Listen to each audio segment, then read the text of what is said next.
দুই দিনের বাচ্চা পোলাপান জুড বেলিংহাম। ম্যাচের সাথে বেয়াদবির ফলাফল কখনোই ভালো হয় না, সেটার প্রমাণ মেসি মাঠেই দেয়। গতকাল মাঠের ভেতর বেয়াদবির সর্বোচ্চ সীমা অতিক্রম করেছে ইংল্যান্ড ও রিয়াল মাদ্রিদের মিডফিল্ডার জুড বেলিংহাম। ম্যাচ হেরে তো সাইকোর মতো আচরণ শুরু করে দেয় এই চোদনা। ম্যাচ জয়ের পর আর্জেন্টিনার তরুণ ফুটবলার ভ্যালেন্টিন বার্কোর মাথার উপরে থাপ্পড় দেয় বেলিংহাম। কোনো কারণ ছাড়াই এমন গর্হিত কাজ করে বসে দুই দিনের বৈরাগী বেলিংহাম। অবশ্য এমন কাজ করার পর অনলাইনে তোপের মুখে পড়েছে বেলিংহাম। অনেকে তো তাকে কটাক্ষ করে লিখছেন ম্যাচ হেরে পাগল বনে গেছেন বৈরাগী বেলিংহাম। শুধু তাই না, ম্যাচের একটা সময় মেসির সাথে অযাচিত তর্কে জড়ায় এই চোদনা। মাঠের মধ্যেই মেসিকে হ্যাও করে কথা বলে ইংল্যান্ডের এই মিডফিল্ডার। মেসি তখন স্বাভাবিক থেকে তার টেম্পার ধরে রাখার চেষ্টা করেন এবং জবাবটা দেয় ফুটবলের মধ্য দিয়ে। পুরো ম্যাচে মেসির কাছেই ধরাশয়ী হয়ে হেরে যায় ইংল্যান্ড। আপনাদের হয়তো মনে থাকার কথা, কিছুদিন আগে ব্রাজিলিয়ান ফুটবলার ক্যাসিমিরো এবং মার্সেলো একটি কথা বলেছিলেন, আমরা কখনোই মাঠের মধ্যে মেসিকে রাগিয়ে তুলতাম না। আমরা জানতাম মেসি একবার রেগে গেলে ম্যাচের ফলাফল কিভাবে পাল্টে দেন। এ কারণে এল ক্লাসিকোতে মেসিকে রাগিয়ে তুললে সবসময় আমাদের পানিশমেন্ট করতো মেসি। মেসিকে রাগিয়ে তোলার ফলাফল কখনোই ভালো হয় না, সেটা আমরা ভালো করেই জানতাম। যেখানে বেলিংহাম তো দুই দিনের বৈরাগী বাচ্চা পোলাপান।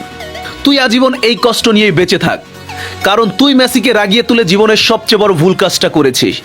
সেটার ফলাফল মাঠের মধ্যেই দেখিয়ে দিয়েছেন লিওনেল মেসি। মেসি যে কি জিনিস সেটা মাঠে নামার আগে তোর স্টাডি করা দরকার ছিল। আর ভ্যালেন্টিন বার্কোকে থাপ্পড় দিয়ে আরো বড় গর্হিত অপরাধ করেছিস তুই। তোর মতো চোদনাকে গোনার টাইম নেই আর্জেন্টাইন ফুটবলারদের। এবার তুই সেমিফাইনাল হারার কষ্টে চোখে মরিচ দিয়ে কান্না কর, কারণ আর্জেন্টিনা বিশ্বকাপের ফাইনালিস্ট। তোদের হারিয়ে ফকল্যান্ডের সেই মধুর যুদ্ধের প্রতিশোধ নিয়েছে আর্জেন্টিনা। এছাড়া ম্যারাডোনার হ্যান্ড অফ গোলের কথা নাই বললাম। তুই আসলে একটা ফল্ট, যেটা মাঠের মধ্যে গতকাল প্রমাণ করেছিস বেলিংহাম। প্রফেশনাল ফুটবলার হিসেবে তোর কাছ থেকে এমন আচরণ আমরা আশা করিনি।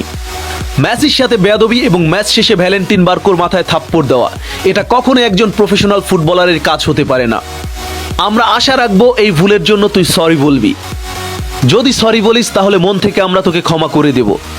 আর যদি দুঃখ না প্রকাশ করিস তাহলে সারা জীবনে এই তোপের মুখে থাকবি। আশা করি দুঃখ প্রকাশ করবি। বেলিংহামের এই আচরণে আপনারা কি ক্ষুব্ধ? কমেন্ট বক্সে আপনাদের মতামত জানান। আমি তো বেলিংহামের এই ধরনের আচরণ একদম মেনে নিতে পারছি না।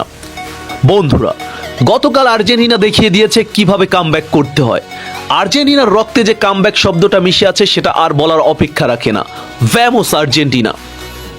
দেশের মধ্যে আর্জেন্টাইন ভিত্তিক জনপ্রিয় চ্যানেল আর্জেন্টিনা ডেইলি আর্জেন্টিনা ফুটবলের নিত্য নতুন সকল আপডেট পেতে আমার চ্যানেলটি সাবস্ক্রাইব করে পাশে থাকুন। ধন্যবাদ।